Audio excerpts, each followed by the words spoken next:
अपनी तुलना दूसरे से न करें। एक समय की बात है, एक गांव में एक गुरु रहते थे, जिन्हें खबर हो गई कि एक अन्य नगर में एक और विद्वान आए हुए हैं। वे अद्भुत ज्ञान के मालिक थे और आगे बढ़ने के लिए सबकी सहायता कर सकते थे। ये खबर सभी को बहुत पसंद आई और सभी लोग उसे नगर में उनसे मिलने के लिए जूझने लगे। इन दो विद्वानों की राजा को पता चलते ही वहाँ का राजा उनसे बात करने के लिए अपने दरबार में बुला ले आए। राजा ने दोनों विद्वानों से अपने राज्य में ज्ञान का प्रचार करने का आग्रह किया। दोनों विद्वान ने राजा के आग्रह को स्वीकार किया और उन्होंने राजा के सामने आगे जाकर कहा, आपके सामर्थ्य के लिए हमें गर्व महसूस हो रहा है।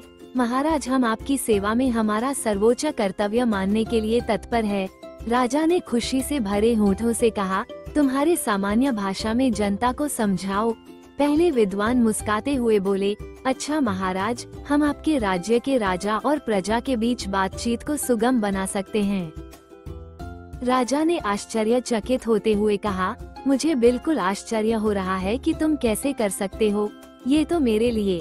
दूसरे विद्वान ने मुस्कुराते हुए कहा, महाराज, हम आपके राज्य के लोगों को सामग्री के बिना खाने का ज्ञान दे सकते हैं।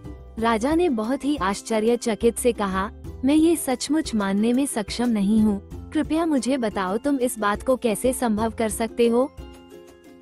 पहले विद्वान ने कहा, महाराज, हम विज्ञान का उपयोग करके एक ऐसा उपकरण बना सकते हैं जिससे हम राजा की मर्यादा के साथ बातचीत कर सकते हैं।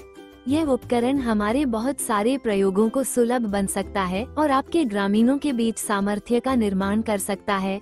दूसरे विद्वान ने कहा, महाराज, हम खाना खाने की जरूरत के बिना एक ऐसा प्रयोग बना सकते हैं जिससे खाने की जगह नहीं होती है। यह उपकरण आपके लोगों के लिए आरामदायक और स्वास्थ्यप्रद होगा। ये सब सुनकर राजा बहुत प्रभावित हो गया और उन्होंने दोनों विद्वानों का स्वागत किया और अपने राज्य में इन उपकरणों का प्रचार करने के लिए उन्हें सौभाग्य दिया।